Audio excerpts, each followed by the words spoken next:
So the speed of David Reddy, the glimpse చూసేసాము. And ఇప్పుడు మన టీం మెంబర్స్ అందరూ మీడియాతో ఇంటరాక్ట్ అయ్యే టైం వచ్చేసింది. So mics okay, yes, okay, over to media. Manoj గారు హాయ్. హలో అండి, కోపిస్ట్ గారు. ఈ మధ్య బాగా కోపం ఎక్కువైపోయింది మీకు. తప్పదు సార్, మీ అవతల వాళ్ళు బట్టి యువతల వాళ్ళు ఉంటుంది సార్. అబ్బా, యాక్షన్ పెట్టి రియాక్షన్ కదా, యాక్షన్ టు రియాక్షన్. అంతే కదా. సూపర్ సార్, ఆ, చెప్పండి సార్. ఎందుకంటే ఇంకా వేడి తగ్గిపోలేదు సార్. ముందు డైరెక్టర్ గారు కంగ్రాట్స్, గ్లిమ్స్ చాలా బాగుంది. సో కాన్సెప్ట్ అదిని చాలా బాగుంది. ఓకే మనోజ్ గారు సార్, ఈ క్యారెక్టర్ ఎలా ఉండబోతోంది? క్యారెక్టర్ ఇతను మంచి కోసం వెళ్ళినప్పుడు అది ఎవరొడ్డొచ్చినా కనిపిదండి. ఆ మంచి జరగాలి, లోక కళ్యాణం జరగాలి. మన ఇండియాకి అడుక్కుంటే స్వాతంత్రం కాదు, కొట్టి తెచ్చుకోవాలన్న కాన్సెప్ట్ నమ్ముకునేవాడే డేవిడ్ రెడ్డి అండి. అదే ఎందుకు అడిగానంటే ఆ క్వశ్చను, టీజర్లో ఇంకా కొంచెం మిరాయి విలన్ ఛాయలు పోయినట్టు కనిపించాలి కొద్దిగా. మీకు సైట్ పోయినట్టుంది. మిరాయిలో లాంగ్ చుట్టూ, ఇట్లా పొట్టి చుట్టూ. మీ గెటప్ చాలా బాగుంది, మీ గెటప్ చాలా బాగుంది. ఆ. బట్ అది పట్టుకుని బ్యాట్ పట్టుకుని వెళ్తుంటే చిన్న లైట్గా విలన్ ఛాయలు కనిపించాయి. అందుకని ఈ క్యారెక్టర్ ఎలా ఉండబోతోందని అడిగా. యోధుడి చేతిలో ఏ ఆయుధం ఉన్నా అతను అలాగే కనిపిస్తాడండి. Okay okay, very good. సరే సార్, ఆలోచిస్తున్నారా? లేదు sir, all the best, all the best. Thank you sir. Manoj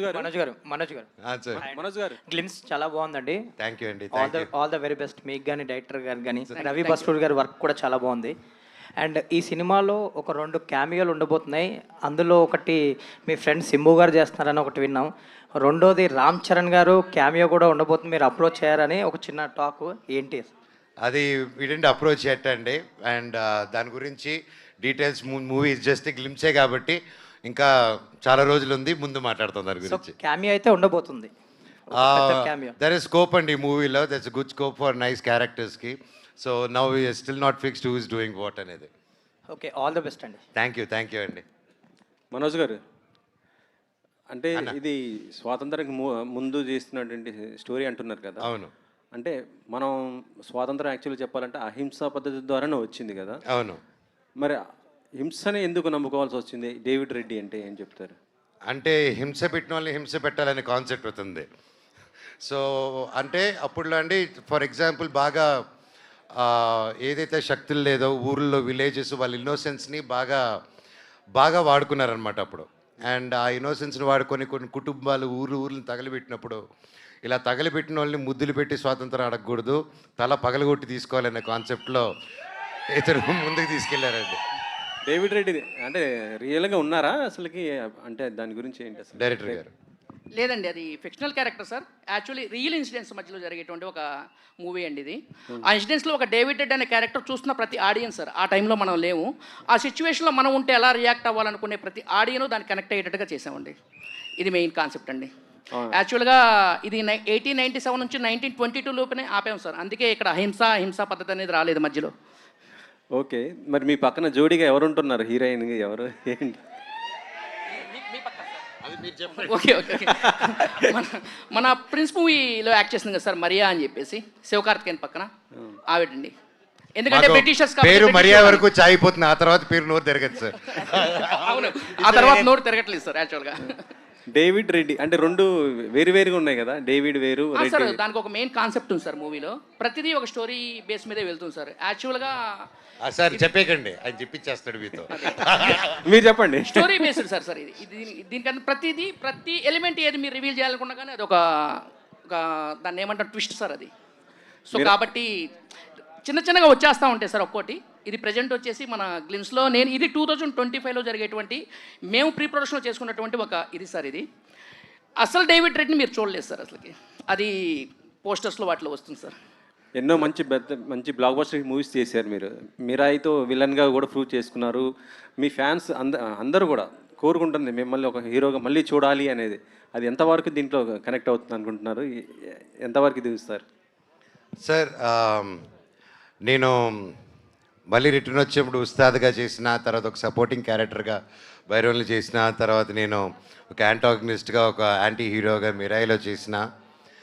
అవి చేసినప్పుడు చుట్టుపక్కల ఎన్ని ఇన్సెక్యూరిటీలు ఉన్నా వీడిని ఎలాగైనా తొక్కాలని చూసుకున్నా కూడా ఆ క్యారెక్టర్స్ చేసినప్పుడు కూడా ఇలా నెత్తి మీద పెట్టుకొని నన్ను ఇలా ముందుకు తీసుకెళ్లారండి ప్రతి ఒక్కరు, నేను గెలవాలని.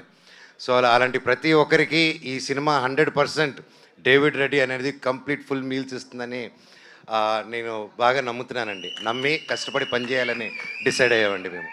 సార్ రవి బసూర్ గారు సో ఇక్కడ చాలా మందిలాగే మీ మ్యూజిక్కి, మీ బ్యాక్గ్రౌండ్ స్కోర్కి పెద్ద ఫ్యాన్స్ ఇక్కడ ఉన్నారు, మేము కూడా. Thank you sir. సో మీ నుంచి ఒక చిన్న అప్డేట్ కోరుకుంటున్నాం. Yes sir.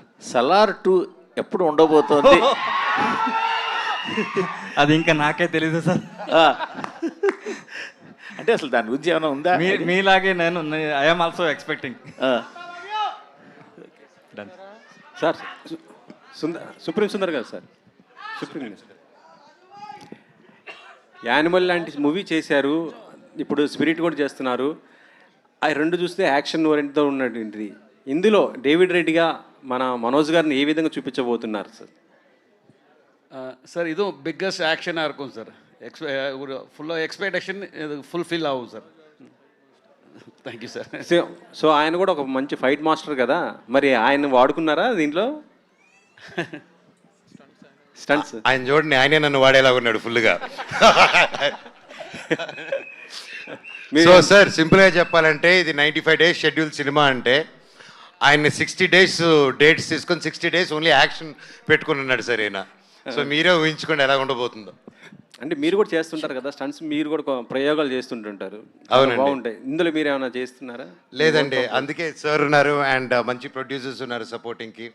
And as you know, అప్పట్లో నేను సినిమా చేసేటప్పుడు వైర్ వర్క్కి వీటన్నిటికి టైం అవుతుందనే ప్రాసెస్లో నేనే కొంచెం త్వరగా కోరియోగ్రఫీ 3 కెమెరాలు పెట్టుకొని చేయడం జరిగింది. సో అండ్ ఇప్పుడు దేవుడి దేవల్ల బడ్జెట్స్, మంచి టెక్నీషియన్స్, ఇంత స్ట్రాంగ్ టీమ్ ఉన్న దానివల్ల ఐ డోంట్ థింక్ నేను ఆ ఎక్స్ట్రా ఎఫర్ట్స్ పెట్టక్కర్లేదు. And my team will take it forward.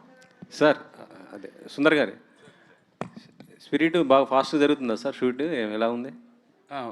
నల్ల పోయిట్ ఇருக்கு సార్, బాగుంది. ప్రభాస్ గారి లుక్ ఎలా ఉండబోతుంది ఏంటి? Nice sir, nice sir, nice. Okay. Hanumareddy garu sir. Venkatareddy garu sir, first వెంచరే పాన్ ఇండియా చేస్తున్నారు, ఎంత బడ్జెట్ పెట్టారు ఏంటి కదా?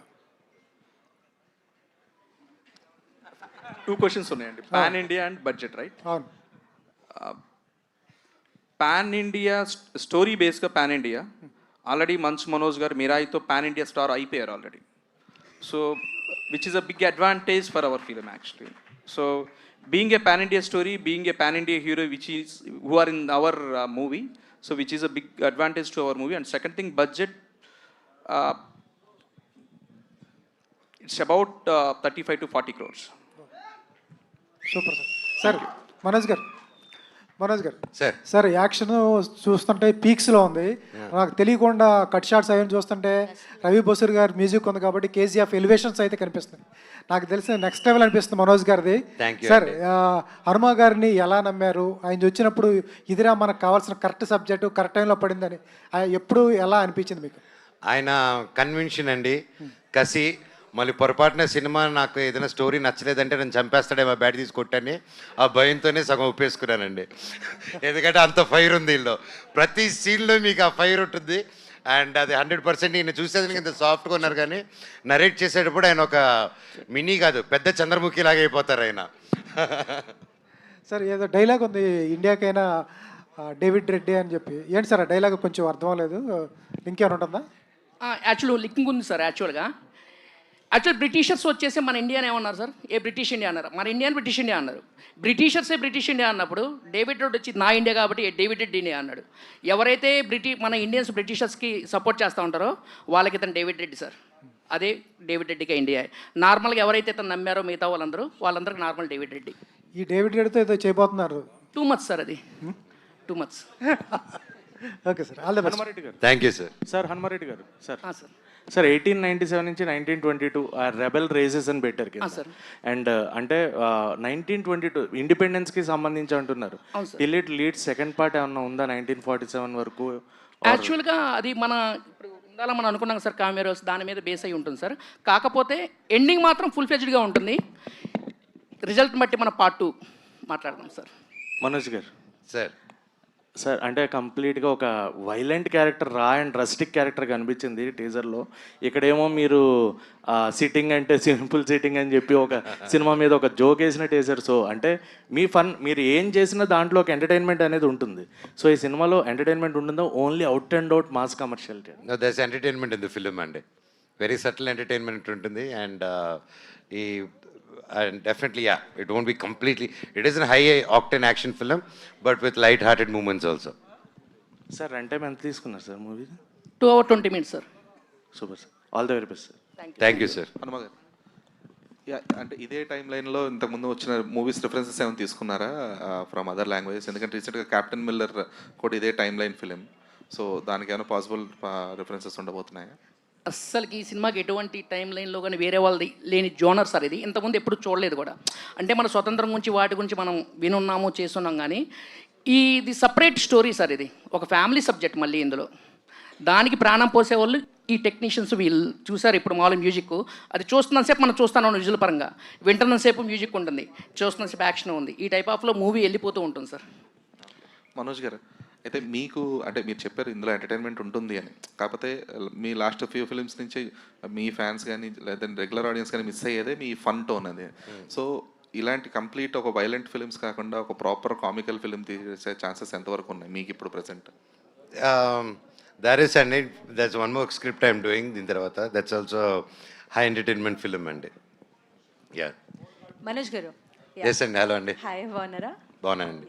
సో బేసికలీ బ్రిటిష్ ఎరా అంటే సమ్ కైండ్ ఆఫ్ సఫరింగ్.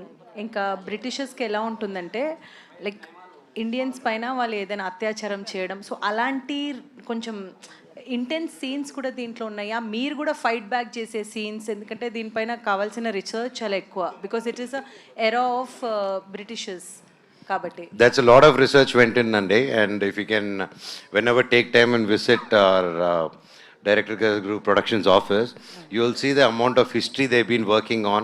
ఆ గోడల మీద అంతా చూస్తే ఏ రేంజ్లో రీసెర్చ్ చేశారు. And lot of episodes, lot of pain, బయటికి రానిది, బుక్స్లో ఉన్నటివి చూపించలేని ఇన్సిడెంట్స్, చూడలేని ఇన్సిడెంట్స్ అలాంటి ఎన్నో చూపిస్తున్నారు. అలాంటి సిచ్యువేషన్ అప్పుడు డేవిడ్ రెడ్డి అనే ఒక క్యారెక్టరు వీడు తిరగబడి ఉంటే, ఒకటి గమ్మున ఉండకుండా, సిస్టమ్కి భయపడి గమ్మున ఉండకుండా ఆ సిస్టంలో ఒకటి తిరగబడితే ఎలా ఉంటుంది అనేది డేవిడ్ రెడ్డి అండి. డేవిడ్ రెడ్డికి కావాల్సిన ఇది ఏంటంటే ఆ different kind of mind set ఉండాలి, ఆ మూడ్ ఉండాలి, ఆ స్ట్రెంగ్త్. అంటే ఎక్కువ జిమ్కి వెళ్తున్నారా ఆర్ ఎల్స్ రన్నింగ్ చేస్తున్నారా? ఆ మూడ్లో ఎలా వస్తున్నారు మీరు? ఏంటి అది అంటే ఆ mood is the sense 24 hours ఆ మూడ్లోనంటే మా ఆవిడ నన్ను ఇంట్లో నుంచి పంపించేస్తుందండి. సో ఆ మూడు it's definitely when I come, director garu briefing and his detailing of work and the characterization and ఒక నీతి కోసం, ఒక మంచి కోసం నిలబడడం అనేది కొత్తగా నేర్పి అక్కర్లేదు ఎవరు, అది అందరిలోనే ఇన్బిల్ట్ ఉంటుంది. సో అది సిచ్యువేషన్ బట్టి బయటకు వస్తుంది అండ్ దానికి తగ్గ సిచ్యువేషన్ డైరెక్టర్ గారు రాసి పెట్టారు. సో ఏమంటున్నారు మోనికా గారు, చూసారా? అక్కడున్నారు, వెళ్ళి అడగండి. దే రియలీ లైక్డ్ ఇట్ అండి. Thank you so much. Manoj గారు హాయ్. హలో అండి. First of all congratulation, glimpse ఆసంగా ఉంది, చాలా సూపర్గా ఉంది. Thank you. నా క్వశ్చన్ ఏంటంటే సార్, అంటే చాలా వరకు మీ సినిమాలు రా అండ్ రస్టిక్ చాలా చూసాము. సో చాలామంది ఫ్యాన్స్, మనోజ్ గారి ఫ్యాన్స్ మంచి లవ్ స్టోరీ ఎక్స్పెక్ట్ చేస్తున్నారు. ఎప్పుడు రాబోతుంది మంచి ప్యాడింగ్తో? లవ్ స్టోరీ వచ్చినప్పుడు చెప్తానండి. సుందర్ మాస్టర్. హనుమ, సుందర్ మాస్టర్ చాలా వైలెంట్ ఫిలిం అన్నారు కదా డైరెక్టర్, వైలెంట్ ఫిలిం అన్నారు కదా. So violent story come violent అండి అదే, బట్ అంటే ఇది మోస్ట్లీ ఏ సర్టిఫైడ్ ఉండబోతుందా? రాదండి ఏ సర్టిఫికేట్ ఎవరు, ఎందుకంటే అంత ఇదిగా అంటే ఒక లైవ్ యాక్షన్ మూవీ సార్ ఇది. మరి బాంబులు వేసుకొని పొడుచుకొని ఈ టైప్ ఆఫ్ ఉండదు, లైవ్గా వెళ్తూ ఉన్నప్పుడు జరిగేటువంటి యాక్షన్స్. అంటే మీరు అడిగే క్వశ్చన్ బిట్ సీన్స్ లేవండి. సుందర్ ఏ మాస్టర్. సర్టిఫికేట్ కాదు. మనోజ్ గారు. Sir, can you pass the mic to Sundar Master garu? Yeah. So hi sir. Hi sir. Myself Hema Malini here. Sir, actually చెప్పండి మేడం. 60 days of work మీరు చేశారు అని చెప్పారు కదా. They have taken your 60 days of your whole complete work. అయితే how many fight sequences are there in this story, sir? Many more fight, ma'am. Full action movie. Yes, so many action. Okay. Sir, like in every stunt there will be some difficulties. So alanti difficulties unna stunts enni choreograph chesaru? Any number like 4 or 5? Six fight, big fight, 6 fights. 6 fights ఉన్నాయా sir? Okay. Bharat గారు and Venkat గారు, next question I just want hear from Bharat గారు మాట్లాడలేదు కాబట్టి. Sir, అంటే హనుమ గారిది is like first director, ఆయన ఇదే ఫస్ట్ ఫిలిం. అంటే ఏ నమ్మకంతో మీరు ఆ స్టోరీ వినంగానే ఎలా యాక్సెప్ట్ చేశారు? What are your thoughts first story వినంగానే? అంటే ఏం చెప్తారు సార్? హనుమ గారు నాకు 10 years నుంచి తెలుసండి. ఓకే. ఈ స్టోరీ స్టార్టింగ్ కాడ నుంచి నేను ఉన్నాను. ఐ నో ఎవరి బిట్ అది. ఈ స్టోరీలో చాలా డెప్త్ ఉంటుంది, అది చెప్పలేము. ఏది చెప్తున్న లాట్ ఆఫ్ సర్ప్రైజెస్ మేకింగ్ పరంగా కానీ స్టోరీ పరంగా స్ట్రక్చర్ పరంగా ఇది చాలా బాగుంటుంది. ఈ సినిమా బాగుంటుంది సినిమా. హనుమ గారు, యా హాయ్ అండి. హాయ్. సో ఇందులో మనకి చూసుకుంటే రిలీజ్ వచ్చేటప్పుడు కింద మల్టిపుల్ లాంగ్వేజెస్లో వేశారు, లైక్ పాన్ ఇండియా అన్నట్టుగా. బట్ ఇంగ్లీష్ కూడా వేశారు ఏంటి? పాన్ వరల్డ్లో చూపించబోతున్నారా? యాక్చువల్లీ అది హీరోయిన్ రిక్వెస్ట్ అండి. అక్కడ నేను రిలీజ్ చేసుకుంటాను, మీరు వేసేయండి అన్నారు. అంది. ఎందుకంటే కాదు, సబ్ టైటిల్స్ ఇంగ్లీష్లో ఉంటుంది కదన్నా, అందుకోసం అది వేసేసాం. లండన్ హీరోయిన్ సార్ మన దాంట్లో. సో తను నేను చూసుకుంటానండి. సరే, వాళ్ళు చూసుకుంటాను, మనకు పోయేదే ఉందని. ఓకే. మనోజ్ గారు హాయ్ హలో అండి. సో మనోజ్ గారు సెకండ్ ఇన్నింగ్ స్టార్ట్ చేసిన తర్వాత సో ఒక వైల్డ్ పర్సనాలిటీని చూస్తున్నాము మీలో, యాక్టింగ్లో స్పెషల్లీ. బట్ ఇందులో ఆ వార్ డాగ్ అనే బైక్ని ఏదైతే చూపించారో అది చాలా అట్రాక్టివ్గా ఉంది. సో అదేమైనా స్పెషల్గా డిజైన్ చేయించారు? ఎస్ అండి, that speed of David Reddy. And war dog అనేది ఇతను సినిమాలో అది చెప్పలేను కదా, అదే ఓకే అది చెప్ ఇండియన్ డాగ్స్ అని పిలుస్తారు కాబట్టి ఇతను వార్ డాగ్ అని, ఇతను ఒక వార్ మిషన్ రెడీ చేసుకొని వాళ్ళని తగిలిపెట్టే ప్లాన్లో ఉంటాడు అనమాట. సో అందుకే ఫైర్ అంతా చూస్తారు. అండ్ ఆ బైక్ స్టోరీ చెప్పాలంటే మన నాగార్జున ప్రభాస్ గారి సినిమా కల్కి ఉంది కదండి, దాంట్లో బండి తయారు చేసిన అసలు బుజ్జిని తయారు చేసిన టెక్నీషియన్ అనమాట ఆయన. సో ఒక కొత్త ఎన్ఫీల్డ్ బైక్ కొనుక్కొని దాన్ని రెడీ చేశారు. ఫొటోస్ పంపిస్తున్నారు. ఫస్ట్ కాన్సెప్ట్ ఫోటో చూసారు, అది అదిరిపోయింది అన్నారు. యాడ్ చేస్తూ వేసారు, యాడ్ చేసుకుంటూ వెళ్ళారు. అది దాదాపు ఇప్పుడు ఈ గ్లిమ్స్ తీసినప్పుడు 700 kgs ఉండిందండి బైక్. అది ఇచ్చేసి, సార్ నేను కూర్చున్నా, మామూలుగా ఎన్ఫీల్డే కదా ఏదైనా తోలేయచ్చు మనం అని కూర్చున్నాను. స్టాండ్ తీసి అక్కడ ఉంది, సార్ కొంచెం ముందుకు వచ్చాడు అన్నారు. ఈయన గేర్ వేసినట్టే వేసి ముందుకెళ్ళి అది ఒక్క సైడ్ వాలిపోయిందండి. అయిపోయావరా మనోజ్ ఈరోజు అనుకున్నా నేను.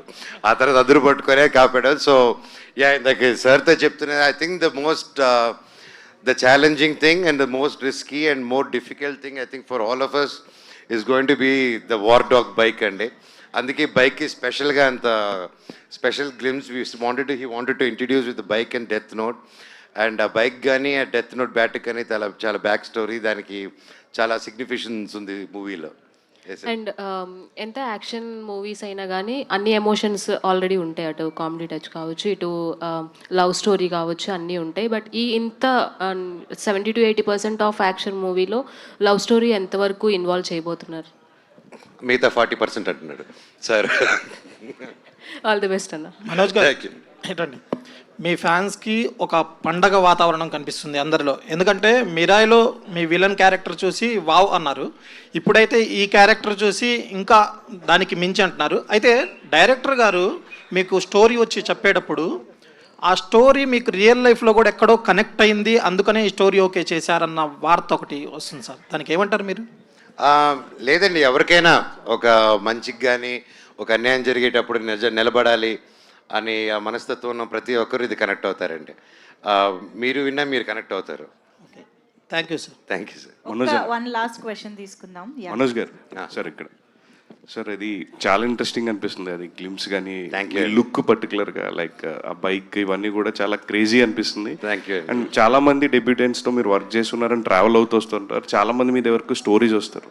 సో హనుమారెడ్డి గారు మీకు ఆ కథ చెప్పినప్పుడు లైక్ ఒకే చెప్పారా, లేకపోతే any changes wise character wise కావచ్చు ఇంకా మీరు ఇంప్రవైజ్ చేసి? లేదండి, లేచి గట్టి హగ్గిచ్చాను ఆయనకి. ఆయన విజన్ని I said only one thing I said sir చాలా పెద్దది, ఫస్ట్ సినిమాకి చాలా పెద్ద ఇది పెట్టుకుని ఉన్నారు burden. So take time, do your pre production ఒకటే సజెషన్ చేశాను. అండ్ ఆయన హీ వాస్ లైక్ లేదండి నేను ఆల్రెడీ ప్రిపేర్ అయి ఉన్నానని చెప్పి he took his time. And Ravi Basrur garu కూడా టైం ఇవ్వడం, అండ్ యూజువల్గా అంత టెక్నీషియన్స్ టైం ఇస్తారని బయట టైం ఇవ్వరని ఇలా టాక్ ఉంటుంది. But hats off to sir. అసలు ఒక న్యూ కమ్మర్ ఎలా వర్క్ చేస్తారో, న్యూ కమ్మర్ వచ్చి ఒక సినిమాకి ఎలా కసిగా పనిచేస్తారో ఆ కసి ఉందండి సార్లో. And that's what I believe. And cinema hit అయినా సినిమా ఫ్లాప్ అయినా టెక్నీషియన్స్ కానీ యాక్టర్స్ కానీ ఆ నెక్స్ట్ సినిమాకి అదే కష్టం పడతారండి. So there won't be any difference అనేది నేను నమ్ముతాను. All the best sir. Looking thank you forward అండి. Thank you so Manoj much. Garu sir, actually costumes చాలా ఇంట్రెస్టింగ్గా ఉన్నాయి. అయితే ఇలాంటి ఒక పీరియాడిక్ డ్రామా టైప్ తీసుకున్నప్పుడు కాస్ట్యూమ్స్ కూడా చాలా పర్టికులర్గా ఉండాలి. ఎందుకంటే ఎంత ఫిక్షన్ క్యారెక్టర్ అయినప్పటికీ కూడా ఎక్కడో ఇది సెట్ కాలేదు అలా అలా అని ఒక థాట్ ఉంటుంది. సో కాస్ట్యూమ్ డిజైనింగ్ ఎవరు చేశారు అండ్ ఎన్ని ట్రయల్స్ చేశారు లైక్ క్యారెక్టరైజేషన్ సూట్ అవ్వడానికి? దీనికి చాలా we did a lot of trials అండి. అండ్ ఎస్పెషలీ వాట్ మీరు చూసింది వచ్చేసి వరల్డ్ ఆఫ్ డేవిడ్ రెడ్డి, కానీ యాక్చువల్ డేవిడ్ రెడ్డి లుక్ ఇది కాదండి. సో అది సర్ప్రైజ్గా ఎత్తిపెట్టున్నారు. And the world of David Reddy కాబట్టి they did this. And I will let sir answer. ఇది just speed of David Reddy look అండి. అంటే వార్ డాగ్ని ఇంట్రొడ్యూస్ చేయడానికి మనోజ్ గారు వచ్చిన లుక్ అనమాట. ఇది బైక్ వర్సెస్ మనోజ్ గారు, బైక్ వర్సెస్ డేవిడ్ రెడ్ వేరే లెవెల్లో ఉంటుందండి. ఆల్ ద వెరీ బెస్ట్ అండి to entertain. Thank you so much. ఇప్పుడు మరి వార్ డాగ్ని మా అందరికి పరిచయం చేశారు. ఈ వార్ డాగ్ నడపడానికైనా అది కూడా యాక్షన్ ఏమైనా చేయబోతుందా అని నాకు డౌట్ వచ్చింది. అది లేదులేండి, మనమే చేస్తాం. అంతే కదా, మనోజ్ గారే చేస్తారు. మనోజ్ సార్ని పెట్టుకుని యాక్షన్ వేరే వాళ్ళ చేత అలా చేస్తాం. ఎగ్జాక్ట్లీ. Thank you. కావాలంటే చెప్పండి, వార్ డాగ్లో ఒక రౌండ్ ఇస్తాను. Sounds interesting. వద్దులేండి, ఆలగట్టి నుంచి బాంబులు పడిపోతాయి. Thank you so much. Love you all. Thank you. I love you. So that's okay, David Reddy independence గురించి గారి కాబట్టి